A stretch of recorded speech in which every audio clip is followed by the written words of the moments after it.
Bonjour et bienvenue dans ce tutoriel concernant la table de conversion des index. Je souhaite créer des index dans un document, mais avec une table de conversion.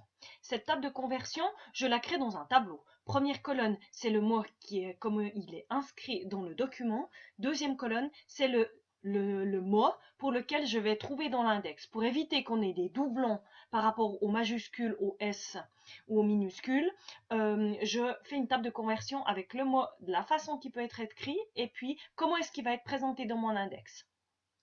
Alors, ma table de conversion étant faite, je ferme mon document, je retourne dans mon document où je vais indexer mes mots, je vais indexer plusieurs mots avec des majuscules, minuscules, des S, etc. Et cette fois, je ne fais pas manuellement mon indexation, mais avec une table de conversion. Je vais dans l'onglet Références, je vais dans l'onglet Insérer l'index, et tout en bas ici, j'ai le bouton Marquage auto. Je clique sur ce bouton, je vais ouvrir mon document, et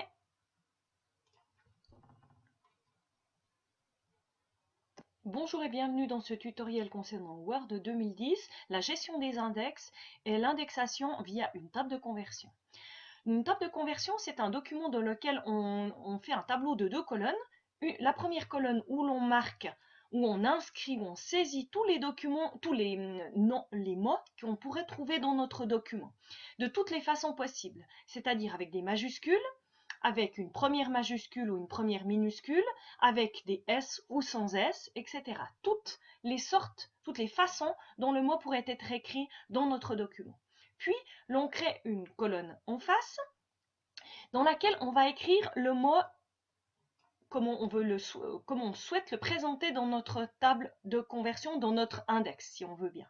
Donc ici, le mot loup, j'aimerais qu'il indexe le mot loup, mais qu'il nous fasse référence à plusieurs sortes de mots écrits de façon différente dans notre document. Donc la première colonne, c'est vraiment comment est nommé, comment est inscrit, saisi mon mot dans mon document. Et la deuxième colonne, ça va être comment est-ce qu'il va être présenté dans l'index. Ma table de conversion est prête, je ferme ce document, je retourne dans mon document où je souhaite indexer les mots et je retourne dans l'onglet Références, je clique sur Insérer l'index, je clique sur le bouton Marquage auto et ici je vais aller chercher ma table de conversion. Je clique sur mon document, je clique sur Ouvrir et l'on constate ici avec les caractères non imprimables que mes mots ont été indexés à chaque fois. Tous mes mots ont été indexés. Je vous retrouve dans le prochain épisode concernant l'insertion de table des index.